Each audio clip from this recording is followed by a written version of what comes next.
If I have seen further, it is by standing on the shoulders of giants. Isaac Newton, 1675. A great way to learn is to explain. Richard Feynman. Success is not the key to happiness. Happiness is the key to success. If you love what you are doing, you will be successful. Albert Schweitzer. Hi, I'm Frank Speidel, a retired emergency physician and recovering hospital administrator, and welcome to the Doctor's Inn. The program's intent is not to practice medicine or provide medical advice. With the help of our guests, we hope to provoke respectful, informed discussions of healthcare to the benefit of our community. For 6 years, I have been honored by mainline TV to host the Doctor's Inn. We have looked at the changes, the drivers, and challenges that we see in healthcare. I delight in the changes for the better that I have seen.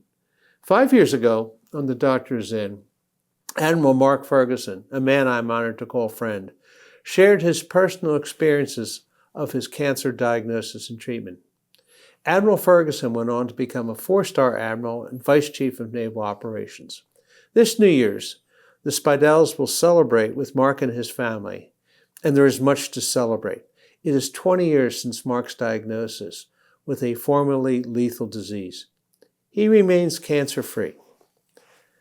I am also honored to call today's guest a friend, Dr. Dennis Berman. Dr. Berman and I were classmates at Temple's medical school.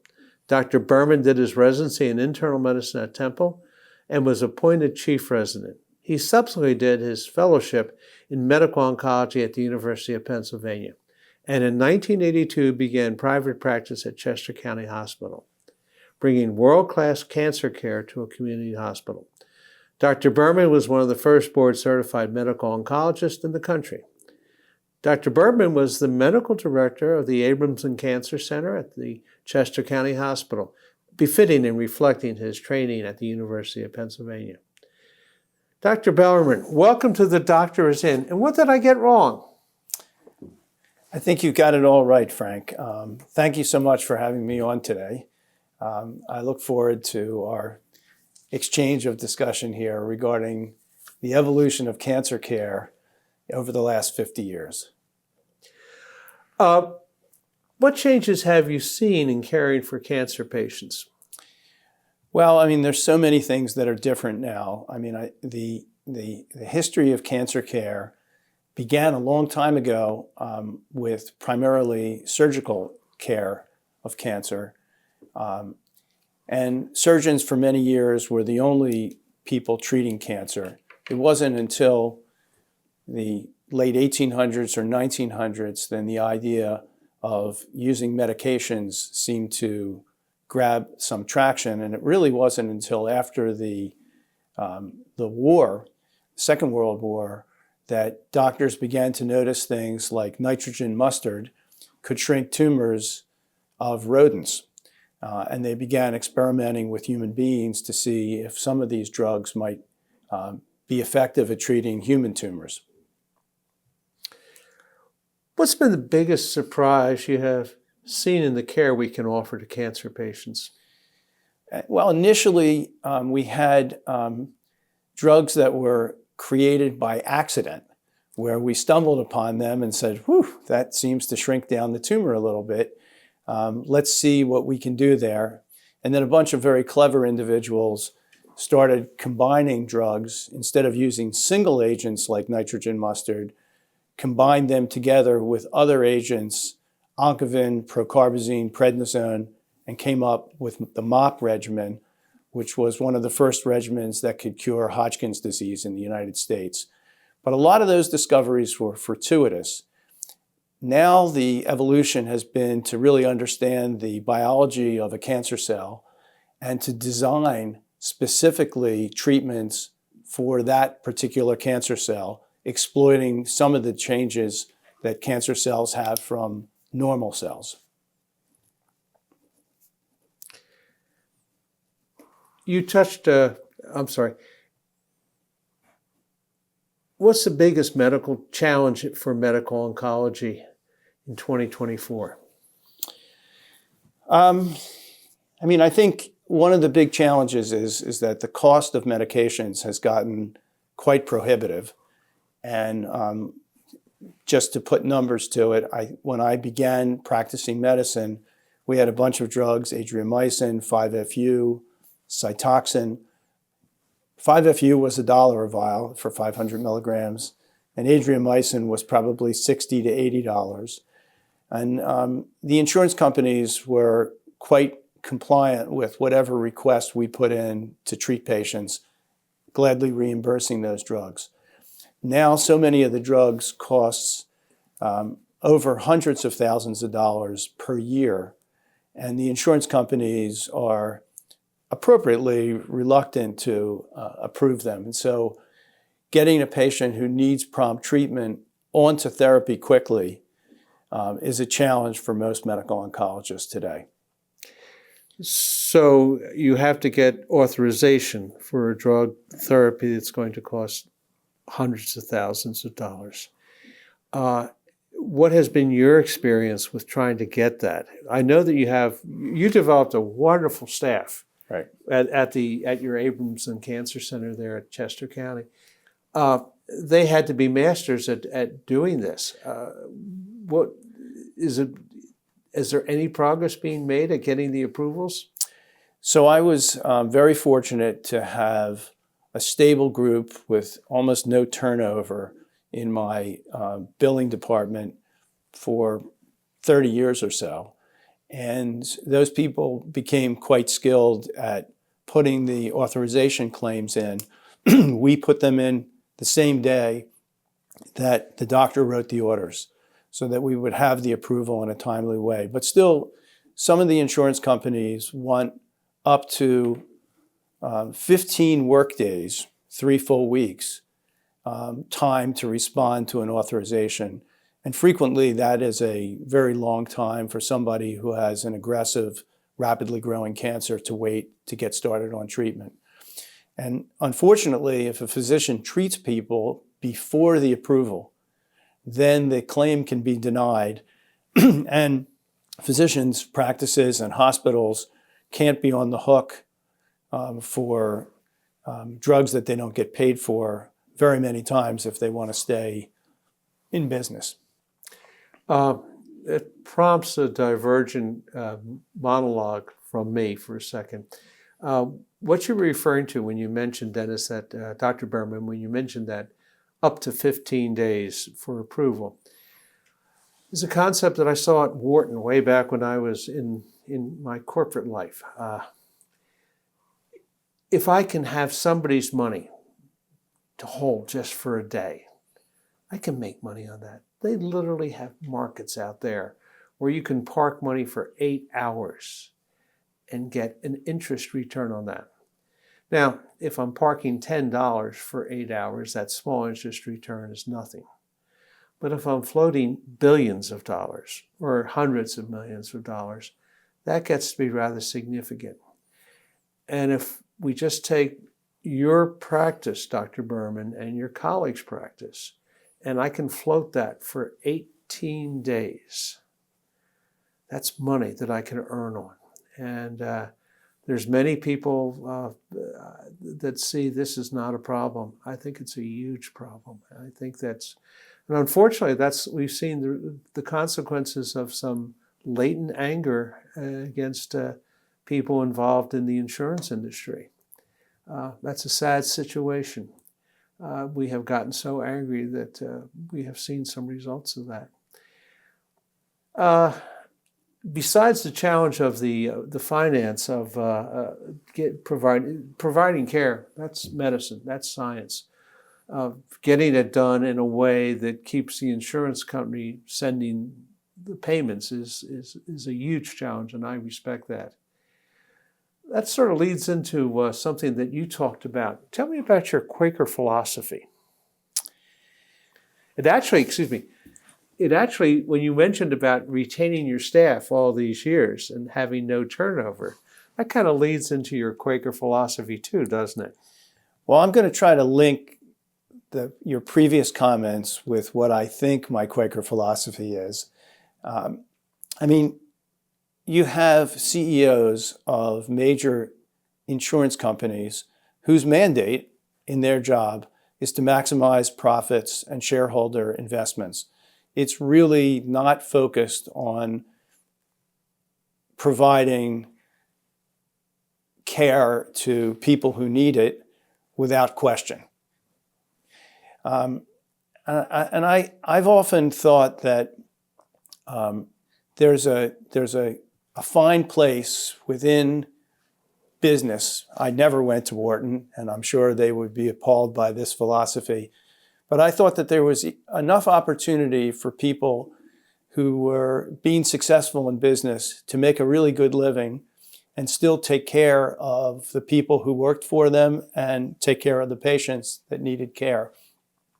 And so I built within our group a philosophy where the highest paid person could not make more than 20 times more than the lowest paid person within the group. And what that did is it permitted me to pay the support staff, the front desk, the people that put patients in rooms, cleaning people, IT people.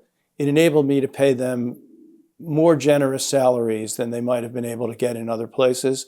And the reward for me was that I was able to have a stable staff that was happy and a good place to come to work every single day. And could I have made a few dollars more? Sure. I could have squeezed those folks and milked out a couple more dollars for myself and my partners, but we never felt that that was the proper way that we should practice. More than just a stable organization, Dennis, you have had the respect of those people, and you have been the father figure for modern oncology care at Chester County. And that's a great, great, great accomplishment. I hope you and Carla smile and grin, and your children smile and grin, because it's a difference maker. You are a difference maker. And would that we all had that sense of being a difference maker. One of the challenges that a free market has is that if companies are allowed to get market dominance by acquiring other companies, be it a bank or be it an insurance company, once I start to get market dominance, I can drive things. And unfortunately, we need to be, I think, a little bit more aggressive, almost to the point of being ruthless with breaking up monopolies or market dominant. Monopoly is obviously a problem, but a market dominant insurance company or bank or something that has market dominance is a recipe for evil going forward. So forgive my monologue. I mentioned your family. How does your family respond to your dedication to medicine? I'm going to speculate that building and taking care of and growing and changing and adapting, that you drove. Took time away. I mean, you weren't gifted with a 40-hour day, were you? Oh, I was probably gifted with a 100-hour work week. And fortunately for me, I had a very supportive wife and children who understood, or at least I thought they understood. I will tell you that when they were little and I was on call a lot, my first child was born when I was a senior medical student right before my internship started. And the kids used to cry when I would leave home. And so I came up with a way to explain to them in a way that they would understand by saying to them, Daddy goes to work, makes money, buys toys. and so the kids would go, bye, Dad. But in all seriousness, the kids, I think, didn't have as much time with me as I would have liked. But Carla did an amazing job taking care of the kids and raising them and taking care of the house, which freed me up to be 100% focused on, my career and the patients that I was caring for. Well, sorry, Dr. Berman, but I mean, it's obvious. I mean, your children wanted nothing to do with medicine. They rejected your path, didn't they? Right. So actually, I have 3 sons. One is not a doctor, and he is the only one that was pre-med. The other 2 are both physicians. One is an internist, and the other one is a psychiatrist. Both of those boys also have MBAs. and have interests in managing businesses. Yeah, I mean, I think as I got older, the kids began to understand what I was doing. And they did come along with me frequently to the hospital and spend time with me, watching me interact with patients. And I think ultimately that influenced their final career decisions, which were circuitous. The psychiatrist was a computer engineering major at Boulder, Colorado when he started school. And so he had to weave his way back to medicine. My youngest son, David, was a finance major at Penn and worked in private equity before he went to medical school. So yeah, the kids had a pathway that they had to navigate, but then eventually did decide that taking care of people was what they wanted to do. I can understand how that evolved. The changes that you have seen, but also you have brought to healthcare in our county of Chester and in just in general southeastern Pennsylvania. You also were involved in the education of people in training, and you continued to participate downtown. Do you ever find yourself pleasantly surprised at how some people that you brought or coached in medicine have done? Well, once I left academic medicine at Temple and the University of Pennsylvania, I wasn't training physicians so much, but we had a very active participation with the folks downtown, allowing nurse practitioner students and even medical students to come and rotate out with us and spend time with us in the community and get to see what that was like. And frankly, it was beneficial to us in lots of ways in that many of the people that we trained, who we got to know and they got to know us, ultimately, when they finished their training, came and worked for us. And that linkage downtown stayed very strong. And so for 25 or 30 years, almost every physician that I recruited was someone that trained either at University of Pennsylvania or Fox Chase, who I had a relationship with before they finished their training. And I was thinking that the training, somebody joins your practice, that's still a training process too. By the way, you're a silverback. It's an expression I use all the time on this show. The silverback is the gorilla that's been there, done that, keeps the herd of gorillas, the gorilla team, safe from the jaguars of the jungle. He knows what's happening. And you certainly have been a silverback in oncology care in our county. And the people in your group, I am sure, hey, when you finish your residency, when you finish your fellowship and you start, you're still learning. Well, I think that the academic training of the physicians in terms of their knowledge of providing excellent state-of-the-art care is really well done by most of the downtown institutions. The part of mentoring that I provided was teaching them how to interact with their patients and perhaps even more importantly, the referring physicians. We had, you're so busy as a physician, sending doctors notes becomes, for a specialist, part of what you're doing. But the value of picking up the phone and calling and saying, hey, Joe, I saw your patient. Here's what I think. How would you like us to manage this? And develop a collegial relationship with the referring physician is of enormous value to the patient and also a very important part of being a good business person managing a subspecialty practice.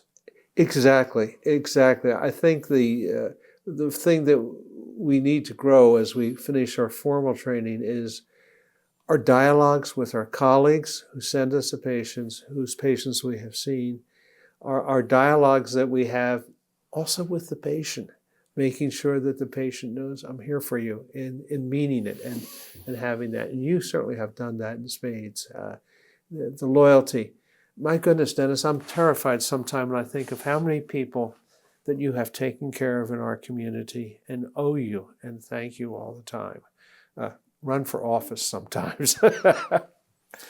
It's certainly been a gratifying career.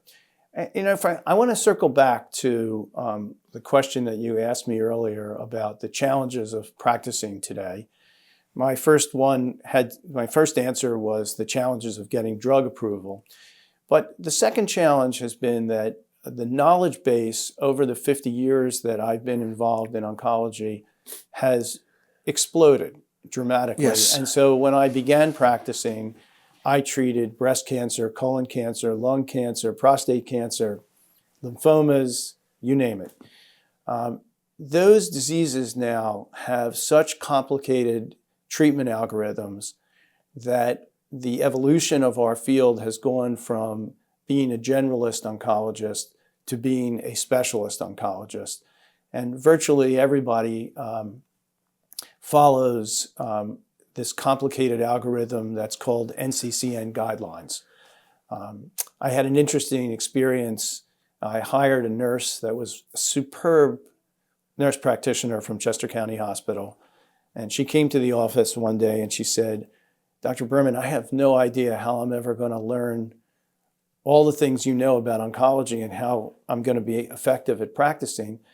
And I said to her, "Well, what I know is how to learn. I don't really know how to practice because that changes every week."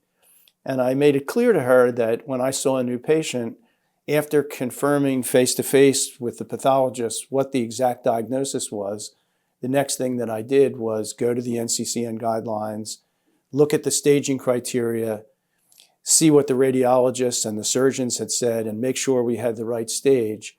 And then finally plugging that into the NCCN algorithm to make sure that I had ordered all the appropriate tests and that we were following the standard of care for treatment.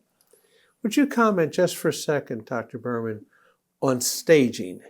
And you mentioned how things are changing. I remember way back in the dark ages how breast cancer was staged. That's changed, hasn't it? Well, we could talk about either breast or lymphomas. I think Hodgkin's disease is an interesting one to bring up because when I started, and I was blessed with practicing at the University of Pennsylvania, where John Glick was one of the authorities in the United States on treatment of Hodgkin's disease, to find out the stage of a patient then, we had to literally open them up and take out their spleen and take out lymph nodes in the belly. We did bipedal lymphangiograms where we injected dye into the lymphatics in the feet to track and see whether there was any other lymph nodes in the belly that needed to be examined. All of those things have gone by the wayside now with PET scan staging and bone marrow biopsies. We can almost, in a few hours, without hurting the person physically, know exactly what stage of disease that they have to treat them. Of course, it's very important that the scans be read by somebody with great skill because obviously if the radiologist says there's no disease in the belly and you're diagnosing an early stage disease, then the treatment, which should be for stage 3 or 4, might be for stage 1 and 2 and might not be the best treatment. So oncologists are interesting in that I sometimes made patients laugh by saying, I never do anything wrong, but I don't always do the right thing. And they would be, what do you mean? And I was like, well, I'm dependent upon a surgeon, a radiologist, and a pathologist to tell me all the right information. My job is to confirm that that information is correct. Once you know for sure that it's correct, then plugging into the algorithm is an easy job. The hard job is knowing the right diagnosis, the right stage, and now the right genomics of the tumor. Could you go a bit more granular about the changes we've seen in the mechanisms of dealing with oncology, with cancer patients? So at the beginning, as I mentioned, we were just dealing with observations and seeing, well, this chemical seems to shrink a tumor a little bit. But what's evolved now is as we've got much better at understanding the biology of each different tumor, we're able to now design very specific products aimed at targeting that tumor. A great example is in the 1970s, A couple of doctors noticed that in a disease called chronic myelogenous leukemia, one piece of a chromosome broke off and moved to another piece of a chromosome, and that translocation led to a very specific gene product that conveyed a growth advantage to those cells. And so years later after that, people designed the drug called Gleevec that neutralized that gene product. Before that time, CML was a uniformly fatal disease. People lived a few years, developed a leukemic aggressive phase, and then usually died.